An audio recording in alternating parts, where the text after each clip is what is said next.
నమస్కారం. నా దగ్గర ఏమీ లేదు అని బాధపడేవాళ్ళు ఎప్పుడూ అసంతృప్తిగానే ఉంటారు. నాకు ఉన్నది చాలు అనుకునేవాడు ఎప్పుడూ ప్రశాంతంగానే ఉంటారు. పుణ్యమైన పాపమైన చేసినవాడు, చేయించినవాడు, చేయమని ప్రోత్సహించినవాడు, మెచ్చుకొని ఆమోదించినవాడు, ఈ నలుగురు ఆ ఫలాన్ని సమంగా పంచుకుంటారు. కాబట్టి పాపంలో పాలు పంచుకోకుండా జాగ్రత్తగా ఉండండి. కోపంతో దూరమైన బంధాన్ని ప్రేమతో దగ్గర చేసుకోవచ్చు. అపార్థంతో విడిపోయిన బంధాన్ని మాటలతో తిరిగి కలుపుకోవచ్చు. కానీ నమ్మకం కోల్పోయిన బంధం అద్దం పగిలినట్టు ముక్కలైపోతుంది. ఎన్నిసార్లు అతికించినా పగిలిన గాయం మానదు. అనుభవం ఉన్నవాడు చూపించిన దారి మనకు కనిపించని ప్రమాదాల నుంచి కాపాడుతుంది. అందుకే ఆ దారిలో మనకంటా ముందు నడిచిన వారి సలహాలను తీసుకుంటే మనం చేయబోయే తప్పులు తగ్గి తొందరగా గెలుపును సాధిస్తాము. రుణం ఉంటేనే ఎవరితో అయినా స్నేహమైన బంధమైన. రుణం లేకపోతే ఎవరిని కలలో కూడా మనం చూడలేము. అదే రుణం తీరిపోతే ఏ బంధమైనా ఒక్క క్షణం కూడా మనతో ఉండదు. ఓడిపోవడం, మోసపోవడం కూడా జీవితంలో చాలా అవసరం. ఎందుకంటే అవే మనకి ఎలా బ్రతకాలో, ఎవరిని నమ్మాలో తెలియచేస్తాయి. కష్టం జీవితంలో ప్రతి ఒక్కరిని ఏదో ఒక సమయంలో పలకరిస్తుంది. దానినే తలుచుకుంటూ బాధపడుతున్నావా, పరిష్కారం కనుక్కొని బయటపడుతున్నావా అనే దాని మీదే నీ భవిష్యత్తు ఆధారపడి ఉంటుంది. జీవితం అందంగా ఉండాలంటే దానికి రంగులు అద్దే వారితో కలిసి ఉండాలి, రంగులు మార్చే వారితో కాదు. చేసే పని కష్టంగా అనిపించినప్పుడు ఇక్కడి వరకు రావటానికి మీరు ఎన్ని అడ్డంకులు అధిగమించారో ఒక్కసారి గుర్తు చేసుకోండి. అంతకన్నా గొప్ప మోటివేషన్ మరేదీ ఉండదు. నిజమైన స్నేహానికి రోజూ పలకరింపులు, కలిసి ఉండడం అవసరం లేదు.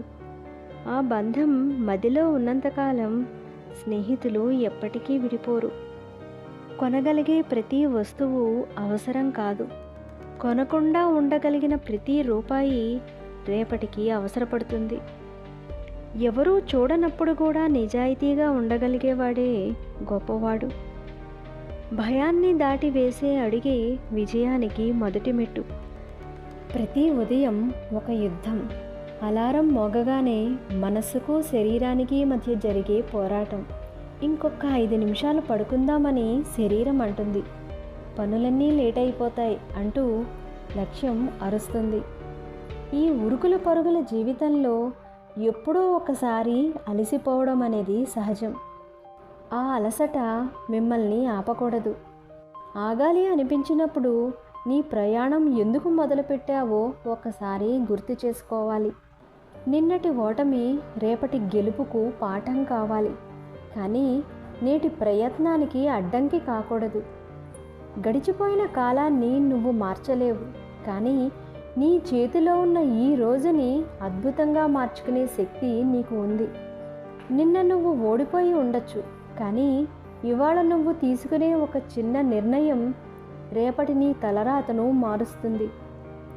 ప్రతి ఉదయం ఒక కొత్త అవకాశం, దాన్ని ఎప్పుడూ వదులుకోకూడదు. చాలామంది అదృష్టం కోసం ఎదురు చూస్తూ ఉంటారు. సరైన సమయం వస్తుందని ఆగిపోతారు. కానీ గుర్తుపెట్టుకో మిత్రమా, అదృష్టం నీ తలుపు తట్టకపోయినా పర్వాలేదు. నీ పట్టుదలతో, నీ కృషితో నువ్వే నీ లక్ష్యాన్ని చేరుకోవచ్చు. నువ్వు పడే కష్టం ఎప్పటికీ వృధా కాదు. చీకటిలో నువ్వు చిందించే చెమట వెలుతురులో నీకు కిరీటాన్ని పెడుతుంది. కష్టపడేవాడికి అదృష్టంతో పని లేదు. వాడి శ్రమే వాడికి అదృష్టాన్ని సృష్టిస్తుంది. నీ మీద నీకు నమ్మకం ఉంటే నువ్వు అనుకున్నది సాధించే వరకు నిన్ను ఎవ్వరూ ఆపలేరు. ప్రయాణంలో రాళ్ళు తగిలితే కింద పడటం తప్పు కాదు, కానీ పడిన చోటే ఉండిపోవడం తప్పు. ఓటమి లేనివాడికి అనుభవం రాదు. అనుభవం లేనివాడిని గెలుపు దరిచేరదు. ఎవరు నిన్ను విమర్శించినా, ఎవరు నిన్ను తక్కువ చేసినా మౌనంగా ఉండు. నీ విజయమే వారందరికీ సమాధానం చెప్తుంది. కష్టాలు వచ్చినప్పుడు కృంగిపోకు. అవి నిన్ను దృఢంగా మార్చడానికి వచ్చిన పరీక్షలని గుర్తుంచుకో. చివరిగా ఒక్క మాట, నీ జీవితం నీ చేతుల్లోనే ఉంది. కష్టం నీదైతే విజయం కూడా నీదే అవుతుంది. ఈరోజే ఒక నిర్ణయం తీసుకో.